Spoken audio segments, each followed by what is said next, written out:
कहानी एक छोटे से गांव की है जहां एक करोड़पति व्यक्ति अमित ने अपने प्यार के कारण अपनी पहचान छुपाकर शादी की थी। उसने गांव की साधारण मगर सुंदर लड़की प्रिया से विवाह किया। प्रिया के नखरे और शर्तें सुनकर भी उसने उसकी हर बात मानी क्योंकि वह उससे बेइंतहा मोहब्बत करता था।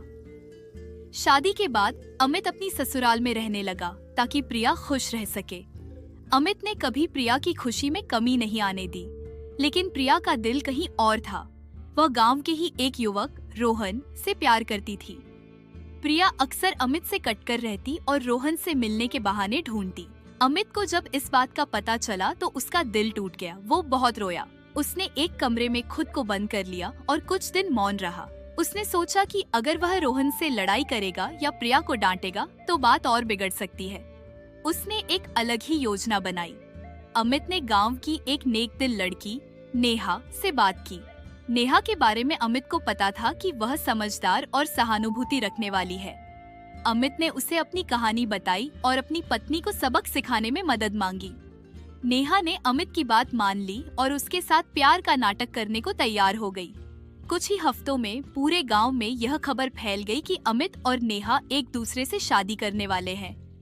प्रिया को जब यह बात पता चली तो वह चौंक गई। पहले उसे लगा कि अमित मजाक कर रहा है, लेकिन जब उसे शादी का कार्ड मिला तो वह गुस्से और दुख से भर गई। उसका दिल जल रहा था। उसे इस बात का विश्वास नहीं हो रहा था। कई दिन वो सोच में डूबी रही। अमित और नेहा की शादी का दिन आ गया। मंडप सजा हुआ था। गांव भर के लोग वहां जमा थे। अमित ने प्रिया को भी शादी में आने का न्योता दिया था। प्रिया भारी मन से वहां पहुंची। जैसे ही उसने अमित को दूल्हे के जोड़े में देखा, उसकी आंखें भर आईं। वो फुट फुट कर रोने लगी। अपने आंसू छुपा नहीं पा रही थी। वह सोचने लगी कि अमित, जिसने उसकी खुशी के लिए अपनी पहचान और अपना घर छोड़ा, अब उसे छोड़कर किसी और से शादी करने जा रहा है। वह भीतर ही भीतर टूटने लगी। जब फेरों का समय आया, नेहा ने अचानक सबके सामने अपनी जगह छोड़ दी। उसने प्रिया का हाथ पकड़कर कहा, यह मंडप तुम्हारे लिए है। मेरी शादी नहीं, तुम्हारी शादी होने जा रही है दुल्हन। तुम हो, मैं नहीं। प्रिया को कुछ समझ नहीं आ रहा था। वो नेहा से बोली, ये क्या कह रही हो तुम? नेहा ने कहा, अमित ने हमेशा तुमसे प्यार किया है और वह अब भी तुम्हें ही चाहता है। मैं सिर्फ उसकी योजना का हिस्सा थी ताकि तुम्हें उसकी अहमियत का एहसास हो। प्रिया के आंसू रोके नहीं रुक रहे थे। प्रिया को अपने किए पर गहरा पछतावा हुआ।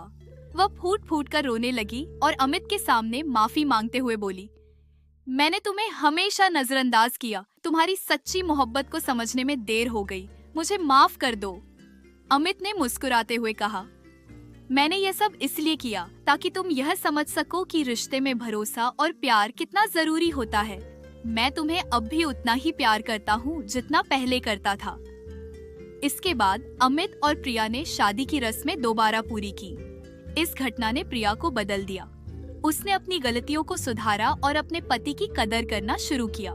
दोनों ने एक नई और खुशहाल जिंदगी की शुरुआत की। सीख, प्यार और रिश्ते में सबसे अहम है विश्वास और सम्मान। जब तक आप अपने साथी की कदर नहीं करेंगे, रिश्ते में खुशहाली नहीं आएगी।